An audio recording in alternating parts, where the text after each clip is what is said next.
anak-anak santri. Jadi ada pergeseran besar yang menyebabkan dunia berubah. Kamu harus tahu dunia berubah itu dari mana. Salah satunya ini yang baru saya baca ini berubahnya dunia. Ya. Jadi orang zaman dulu itu belajar bekerja dulu, baru belajar ilmu. Sehingga belajar bekerja dulu, ya. Bagaimana bisa punya baru setelah punya penghasilan dipergunakan untuk menuntut sehingga tidak kepingin. Nah, sekarang berbeda. Orang suruh menuntut ilmu supaya dapat pekerjaan. Nah, ini sehingga niatnya menuntut ilmu itu sudah untuk mencari kamu kuliah di sana supaya nanti bisa kerja ini. Nah, itu kamu. Jadi niatnya orang menuntut ilmu itu bukan cari ilmu, tapi cari pekerjaan. Nah, beda. Kalau orang dulu bekerja dulu baru menuntut ilmu. Nah, kenapa kok berubah? Nah, ini ya, akhirnya peradaban berubah. Jadi peradaban dulu bagus, gitu ya. Jadi orang semua kreatif dari kecil. Jadi orang itu mestinya kalau sudah balik itu sudah bisa mencari sendiri, gitu loh. Zaman dulu. Kamu tahu Nabi Muhammad umur 9 tahun sudah bekerja. Umur 12 tahun Nabi Muhammad sudah berdakwah. Nah, kalau sekarang ini HAM, ini kena pelanggaran hak asasi manusia. Jadi kalau ada orang tua ngajak anaknya umur 9 tahun bekerja, ini dianggap orang tua yang melanggar hak asasi manusianya. Anak itu tidak untuk bekerja dari kecil. Anak itu untuk belajar. Nah, gitu. Nah, ini orang barat. Ya, orang barat. Nah, kita itu sudah terlanjur mengikuti orang barat. Paham? Paham nggak? Banyak perubahan dunia ini yang gara-gara kita tidak ambil bagian. Umat Islam mundur ke belakang sehingga orientasi kehidupan ini jadi berubah. Nah, seperti sekarang ini. Maka sekarang banyak orang pinter yang minteri orang ngapus karena dari awal mencari ilmu dia sudah untuk mencari uang. Maka sarjana hukum mempermainkan hukum, gitu ya. Sarjana ekonomi merusak ekonomi. Sarjana politik merusak perpolitikan karena dari awal dia menuntut ilmu untuk cari uang, gitu loh ya. Maka dia begitu punya ilmu dibuat minteri orang, dapat uang sebanyak-banyaknya. Sekarang hukum di Indonesia ini rusak, hancur lebur hukum, gitu ya. Pelanggaran hukum korupsi itu sudah gak ada yang ngurus sekarang, karena yang menangani hukum korupsi juga sama, ikut-ikutan mengkorupsi, gitu loh ya. Jadi ibarat apa? Pagar makan tanaman. Jadi penegak hukum bekerja sama dengan koruptor. Nah, itu loh ya. Nah, ini bahaya. Nah, kenapa? Kenapa kok jadi penegak hukum seperti itu? Karena mereka itu kuliah di fakultas hukum bukan untuk menegakkan hukum, tapi memang untuk mendapatkan keuntungan dari hukum. Paham? Kenapa kamu kok jadi jaksa untuk cari uang? Kenapa jadi hakim untuk cari uang? Kenapa kamu jadi polisi untuk cari uang? Jadi tentara untuk cari uang? Jadi bupati untuk cari uang? Gubernur cari uang? Jadi presiden untuk cari uang? Rusak negara. Nah, itu ya. Paham?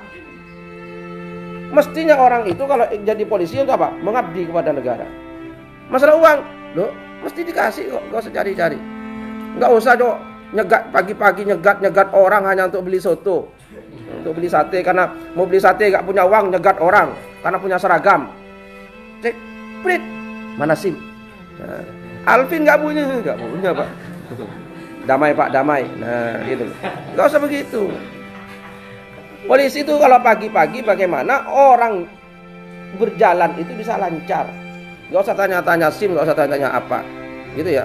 Jadi bagaimana perjalanan orang lancar, orang nyetir motor ini tidak dredeg. Nah, kalau orang dredeg akhirnya apa? Nggak konsentrasi, terjadilah kecelakaan. Nah, itu loh ya. Jadi polisi tidak jadi momok menyama masyarakat, tapi polisi dirasakan membantu masyarakat. Oh, alhamdulillah ada Pak polisi. Jalan lancar, kondisi aman, karena gak akan ada orang yang merampok saya, gak ada orang yang mencopet saya, karena ada Pak polisi. Paham? Nah, sekarang polisi ditakuti orang, karena kalau wah ini mesti tanya SIM ini, wah ini mesti tanya STN. Nah, itu loh. Wah ini mesti tanya masker ini. Akhirnya orang ketemu polisi seperti ketemu hantu. Nah itu ya. Nah ini kenapa? Karena gara-gara polisi banyak yang seperti itu. Gitu ya. Itu, paham? Kamu jangan seperti itu. Ya. Jadi kamu nuntut ilmu jangan untuk cari uang. Masalah uang itu akan dikasih. Bersyukur. Ya. Tapi kita semua ini sudah berada dalam peradaban yang sudah terbalik. Ya sudah, gimana lagi? Jadi lo peradaban lama, kata kitab ini, orang itu bekerja dulu. Nah, baru menuntut ilmu. Nah, sehingga dia menuntut ilmu tidak untuk mencari uang. Paham? Nah, sekarang cari uang semua. Ya, ayo, ya apa enggak? Ya apa enggak? Kamu sekolah untuk cari apa? Cari pekerjaan. Orang tua sudah salah. Ayo nak, kamu sekolah di sana. Kenapa? Sampai dokter itu sekarang untuk cari uang. Masuk fakultas kedokteran. Biar kamu besok gampang mencari uang. Loh, kalau dokter niatnya mencari uang kan yang kasihan kan orang sakit. Orang sakit ini ingin berobat kok ketemu sama dokter yang mencari uang. Hanya ditekek-tekek kita ini. Berapa Pak? Sekian. Akhirnya rumah sakit semua motivasinya bisnis, bukan mengobati orang. Maka mahal. Rumah sakit itu mestinya nggak boleh mahal. Gitu ya. Kenapa? Karena orientasinya bukan rumah sakit itu orientasinya harus bagaimana menolong orang yang sakit. Maka gak ada orang kok datang ke rumah sakit ditanya siapa yang bertanggung jawab untuk membiayai ini. Loh, urusan biaya nanti. Orang sakit itu obati, apalagi orang kecelakaan. Ingat saya waktu Abdul sakit itu, rumah sakit saya amuk itu gara-gara seperti itu. Oh iya, tak gertak mejanya. Akhirnya ketakutan semua itu. Oh iya, saya bilang nanti rumah sakit ini saya bakar, saya bilang gitu. Orang sakit, orang kecelakaan kok malah ditanya uang. Mestinya bagaimana memberikan pelayanan yang sebaik-baiknya. Kenapa kok seperti itu? Karena orang jadi dokter, jadi perawat, bikin rumah sakit memang untuk mencari uang. Sehingga kalau melihat pasien, wah, uang ini. Nah itu loh. Jadi pikirannya dokter, pikirannya perawat tuh kalau melihat kamu sakit itu bukan kok, wah, alhamdulillah ada orang sakit untuk beramal. Kasihan yuk apa-apa, dilayani bukan begitu. Tapi wah, duit ini. Jadi dokter itu melihat orang sakit itu berarti bersyukur. Wah, alhamdulillah ini. Nah, sementara sini megap-megap loro, orang kecelakaan, dokternya malah alhamdulillah. Nah ini kan bahaya. Rumah sakitnya malah alhamdulillah. Kan kurang ajar ini. Loh ya kan? Nah, ini yang merusak. Ini penting tadi itu. Ya. Tapi kita sudah berada dalam peradaban seperti itu. Saya ngomong begini ini ya belum tentu kamu juga mengikuti pendapat saya kok. Kamu mesti nanti apa kalau nggak untuk cari uang, untuk ilmu tuh apa yang gitu juga kamu. Nah itu ya. Nah, jadi niati lain. Karena kita berada dalam peradaban yang berbeda, ya. Jadi orang dulu, anak-anak itu dari kecil diajak bekerja, ya, diajak bekerja. Nah, Rasulullah umur 9 tahun sudah bekerja, umur 12 tahun sudah bekerja. Nah, nanti kalau punya uang baru belajar. Nah, itu. Nah, sekarang enggak, dibalik. Jangan bekerja, malah nggak boleh bekerja, malah. Kalau ngajak anak kecil bekerja sekarang dianggap melanggar hak asasi manusia. Bisa diperkarakan oleh siapa itu yang PAI itu ya? Apa? KPI itu Komisi Perlindungan Anak Indonesia. Siapa ketuanya? Kak Seto. Iya kan? Bisa diperkarakan. Nah, yang mudah-mudahan Kak Seto mendengar. Kapan-kapan kalau ketemu saya tak omongin. Ya, ketuanya itu. Ini sampean seperti itu belum tentu benar, gitu loh ya. Ini karena berada dalam sebuah peradaban modern yang pola pikirnya seperti ini, gitu loh ya. Mestinya kita ini kalau sudah balik itu, ya, itu berusaha, itu mestinya. Lu bagaimana Pak berusaha? Ya kalau diajarin ya bisa. Ini gara-gara gak diajarin kamu, ya gak bisa. Nah itu loh ya. Kalau diajarin bisa. Anak-anak kecil ini kalau diajarin bikin komputer sudah bisa ini. Merangkai komputer, bikin HP ini. Cuma kalau kamu seperti itu yang takut kan orang luar negeri. Anak-anak kecil daripada nganggur mestinya diajarin bikin HP, diajarin merangkai mesinnya motor, itu loh. Diajarin bikin mobil-mobilan, pistol-pistolan, bisa anak-anak ini. Nah, akhirnya bisa dia, iya apa enggak? Nah, setelah itu belajar. Cuma kalau kita melakukan seperti itu, kita dianggap melanggar HAM sekarang. Nah, itu. Akhirnya, nah kata kitab ini setelah punya lalu belajar. Nah, belajar menuntut ilmu tidak untuk mencari tapi untuk menunaikan kewajiban dari Allah Subhanahu wa Ta'ala.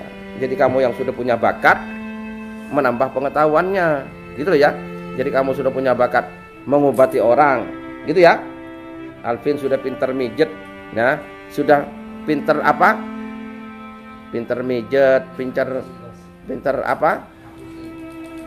Kalau ada orang uratnya kejepit bisa ngurus. Terus Alvin kuliah masuk fakultas kedok. Kenapa, Vin? Ya karena supaya ilmu saya bertambah untuk mencari ridho Allah, tidak untuk mencari uang. Nah, gitu loh. Seperti itu. Paham?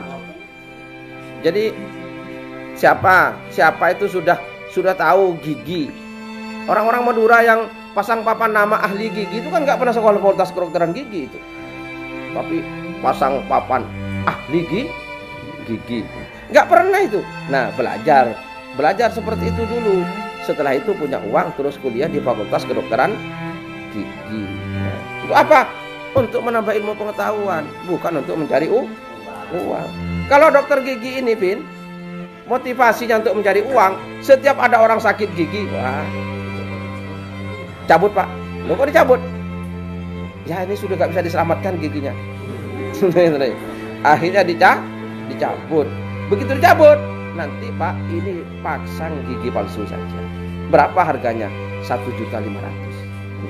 Gitu. Ya sudah. Akhirnya ini dokter gigi ya, wah, baru gigi satu.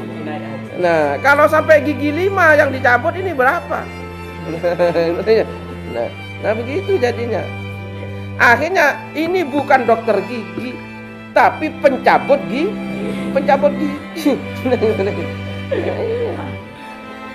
Nah, ya begitulah ya. Kemarin saya disuruh ceramah di Fakultas Kedokteran Gigi UGM.